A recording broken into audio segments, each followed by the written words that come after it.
നാട്ടുകൾഷന്റെ news at 7 വാർത്തകളിലേക്ക് ഏവർക്കും സ്വാഗതം. വാർത്തകൾ ചുരുക്കത്തിൽ. കൂടുതൽ വാർത്തകൾക്കായി നാട്ടുകൾ വിഷൻ ചാനൽ സബ്സ്ക്രൈബ് ചെയ്യൂ. തുടിക്കോട് ചിറയിൽ മുങ്ങി മരിച്ച 3 കുട്ടികളുടെയും മൃതദേഹങ്ങൾ സംസ്കരിച്ചു. വാർത്ത വിശദമായി. കരിമ്പ 3 ഏക്കർ തുടിക്കോട് ആദിവാസി കോളനിയിലെ സഹോദരങ്ങൾ ഉൾപ്പെടെ ചിറയിൽ മുങ്ങി മരിച്ച 3 കുഞ്ഞുങ്ങളുടെയും മൃതദേഹങ്ങൾ സംസ്കരിച്ചു.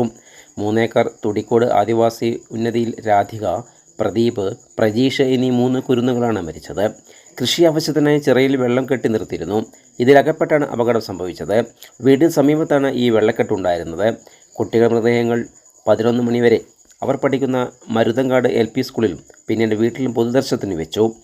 അവസാനമായി ഒരു നോക്ക് കാണാൻ ഒഴുകിയെത്തിയ നാട്ടുകാരും യാത്രാമൊഴി നൽകിയതോടെ കുരുന്നുകളുടെ മൃതദേഹം സംസ്കരിച്ചു. MLA Shanthakumari, MBVK Sreekantan, block president V Preetha, Karimba panchayat president PS Ramachandran ഉൾപ്പെടെ നിരവധി ജനപ്രതിനിധികളും സംഘടനാ നേതാക്കളും നാട്ടുകാരും അന്തിമ ഉപചാരം അർപ്പിച്ചു. പ്രദീപ്, പ്രജീഷ് എന്നീ കുട്ടികളുടെ അച്ഛൻ പ്രകാശന് താങ്ങാൻ കഴിയുന്നതിലും അപ്പുറമായിരുന്നു കുട്ടികളുടെ വിയോഗം. നെഞ്ചുവേദനയെ തുടർന്ന് ജില്ലാ ആശുപത്രിയിൽ ചികിത്സയിൽ കഴിഞ്ഞിരുന്ന പ്രകാശനെ തേടിയെത്തിയത് മക്കളുടെ വിയോഗ വാർത്തയായിരുന്നു. നാടിനെ മുഴുവൻ ദുഃഖത്തിലാഴ്ത്തിയായിരുന്നു കുട്ടികളുടെ മുങ്ങിമരണം. ചേതനയേറ്റ മുഖങ്ങളിൽ അന്ത്യചുംബനം നൽകി പ്രിയപ്പെട്ടവർ അവരെ യാത്രയാക്കി. ജില്ലാ ആശുപത്രിയിൽ നിന്നും പോസ്റ്റ്മോർട്ടത്തിന് ശേഷമാണ് മൃതദേഹങ്ങൾ ആംബുലൻസുകളിൽ വീട്ടിലേക്ക് എത്തിച്ചത്. കുട്ടികളുടെ ചേതനയേറ്റ ശരീരം കണ്ട് അധ്യാപകർ വിതുമ്പി. സഹപാഠികളാകട്ടെ പേരെടുത്തു പറഞ്ഞ് നിലവിളിച്ചു.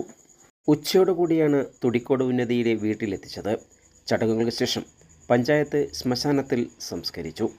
അടുത്തടുത്തായി തീർന്ന 3 കുഴികളിലാണ് 3 പേരെയും അടക്കം ചെയ്തത്.